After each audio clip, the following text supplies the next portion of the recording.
Praise the Lord. जय मसीह की। परमेश्वर आपको आशीष दे।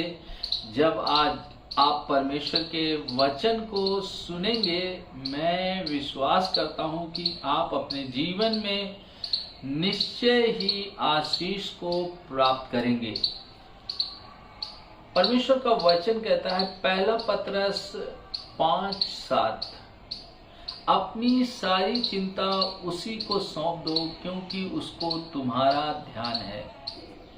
भाई और बहनों, मैं आज आपको बताना चाहता हूं, यदि आपके जीवन में यदि किसी भी प्रकार की चिंताएं हैं, परमेश्वर के वचन को आप जब सुन रहे हैं, आप ये जान लें कि यदि हमारे जीवन में चिंता अब भी वास करती है, यदि उसका कोई हमारे जीवन में स्थान है, तो वो जाने कि आपके जीवन में अब भी दुष्टात्मा काम करती है।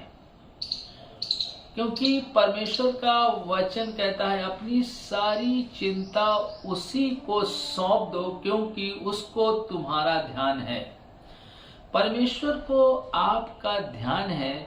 वो कोई लापरवाह नहीं है, वो कोई ऐसा व्यक्ति नहीं है जो आपको धोखा दे, आपको भूल जाए।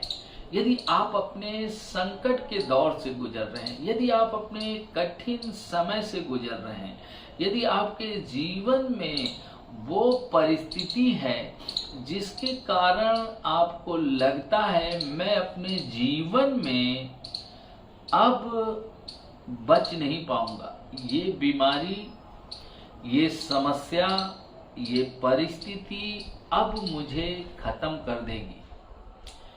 मैं आज आपसे कहना चाहता हूं, मेरे भाइयों और बहनों, आप निश्चय ही जानें कि परमेश्वर की दृष्टि आप पर लगी हुई है और परमेश्वर आपको देख रहा है और वो आपकी सारी जरूरतों को भी देख रहा है। यदि आपको लग रहा है कि आने वाले दिनों में मेरे घर की जरूरत कैसे पूरी होगी, मेरे बच्चों की फीस कैसे जमा होगी, मेरी गाड़ी की किस्त कैसे मैं दे पाऊंगा, मैं अपनी जरूरतों को पूरा नहीं कर पाऊंगा, मैं आज आपसे कहना चाहता हूं, जब आप परमेश्वर के वचन को सुन रहे हैं और आप ही वो व्यक्ति हैं जिसको परमेश्वर आशीषित करने जा रहा है और वो कह रहा है चिंता मत करो, चिंता मत करो। मेरे भाइयों, मेरी बहनों, आप चिंता ना करें, परमेश्वर आपकी सारी जरूरतों को पूरा करेगा। यदि आज आप अपने जीवन में चिंता को जगह दिए हुए हैं, तो मैं आज आपसे कहना चाहता हूं कि आपने अपने जीवन में परमेश्वर के कार्यों को रोक रखा है और चिंता की आत्मा ने आपको कमजोर करने के लिए हर वो विचार आपके अंदर लेकर आएगी जिसकी आपने कल्पना नहीं की है। जिन बातों के बारे में आप सोचते भी नहीं हैं, वो बातें चिंता की आत्मा लेकर आती है। और मैं आज आपसे कहना चाहता हूं कि जब परमेश्वर का वचन हमें ये निर्देश दे रहा है, ये हमें आज्ञा दे रहा है कि अपनी सारी चिंता उसी को सौंप दो क्योंकि उसको तुम्हारा ध्यान है। जब आप मुझे देख रहे हैं, ये कोई दुर्घटना नहीं है, ऐसे ही एकाएक नहीं हो गया है। ऐसे ही जब आप मुझे देख रहे हैं, ऐसे ही एकाएक आपके मोबाइल फोन पर ये वीडियो नहीं आ गया या आपने ऐसे ही एकाएक देखने का निर्णय नहीं लिया। आज आपके जीवन से वो चिंता की आत्मा जाने वाली है। क्यों? क्योंकि परमेश्वर यही चाहते हैं। इसीलिए उन्होंने अपने वचन में आपको और मुझे ये बात बताई है और वो ये कह रहे हैं कि अपनी सारी चिंता मुझको सौंप दो। क्या आज आप प्रश्न कर सकते हैं कि मैं अपनी चिंता परमेश्वर को सौंप दी है या मैंने खुद उसका सारा श्रेय ले रखा है? क्या मैंने चिंता को अपने कंधों पर लाद रखा है? यदि आज आपने लाद रखा है तो परमेश्वर का आत्मा आपसे कह रहा है, भाइयों बहनों, उसे उतार दो, क्योंकि परमेश्वर हमें आज्ञा दे रहा है। और जब आप सुन रहे हैं कि आप चिंता ना करें, यदि हम आज्ञाकारिता के जीवन में हैं तो आज ही हम पवित्र आत्मा की इस बात को मान लेंगे और मानकर एक फैसला लेंगे, एक निर्णय लेंगे और अपने जीवन में उन सारी बातों के लिए जो बहुत ही आपको परेशान कर रही हैं, जिनसे आप भयभीत हैं, जिनसे आप घबराए हुए हैं और जिसके कारण आपको लगता है आपके सामने कोई रास्ता दिख ही नहीं रहा है, आप दूर दूर तक देखने की कोशिश कर रहे हैं मगर आपको कोई रास्ता दिख नहीं रहा। मेरे भाइयों और मेरी बहनों, मैं आज आपसे कह रहा हूं कि पवित्र आत्मा आपसे ही बात कर रहा है और वो चाहता है कि अपनी सारी बातों को परमेश्वर के पास ले जाएं और उसे सौंप दें और उसे कहें, प्रभु मैं दुर्बल और असहाय हूँ।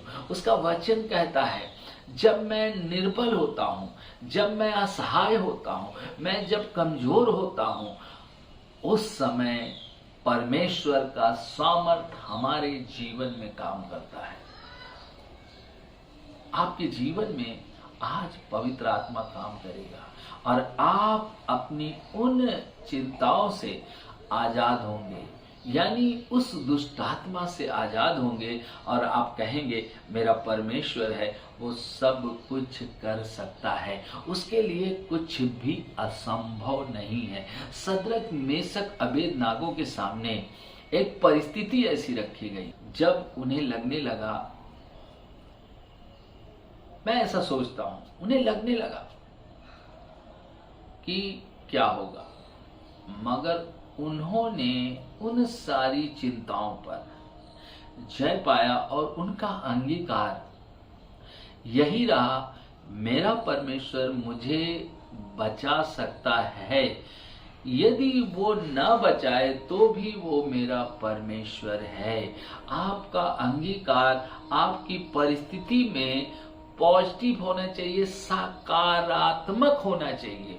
और जब आप सकारात्मक बने रहेंगे अपनी उन बातों को लेकर जो आपके लिए कठिन है, जो आपके लिए दिखती हैं बहुत ही मुश्किल है, ऐसी अवस्था में मैं आज आपसे कहना चाहता हूं, आपके जीवन में चिंता की आत्मा काम नहीं करेगी, आपके जीवन में विजेता की आत्मा आ जाएगी और आप तब इस वचन के उस प्रकाशन को प्राप्त कर लेंगे जिसके लिए परमेश्वर ने आपको बुलाया। और कहता है, अपनी सारी चिंता उसको सौंप दो, क्योंकि उसको तुम्हारा ध्यान है। परमेश्वर को आपका ध्यान है, आपके पति का ध्यान है, आपकी पत्नी का ध्यान है, आपके बेटे का ध्यान है, आपकी बेटी का ध्यान है और वो हर एक उस व्यक्ति का ध्यान किए हुए है जो आपका प्रिय है, जिसे आप प्रेम करते हैं। आप ना घबराएं, आप ना परेशान हो, आप अपनी बातों को सिर्फ परमेश्वर के हाथों में सौंप दें और निश्चय ही जान लें कि परमेश्वर आपको उससे निकाल लेगा, आपको उससे ऊपर लाएगा और ये चिंता की आत्मा आपको छोड़कर चली जाएगी।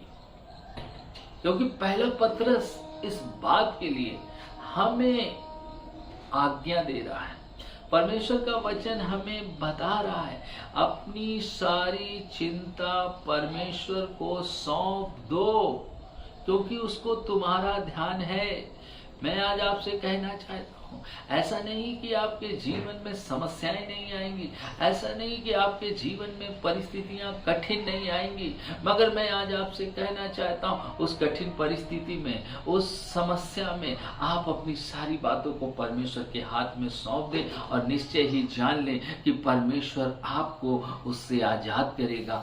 आप निश्चय ही अपने उस चिंता के विषय से आजाद होंगे, क्योंकि परमेश्वर का आत्मा आपको आजाद करेगा। मैं विश्वास करता हूं आज के वचन के द्वारा आपने आशीष को पाया होगा।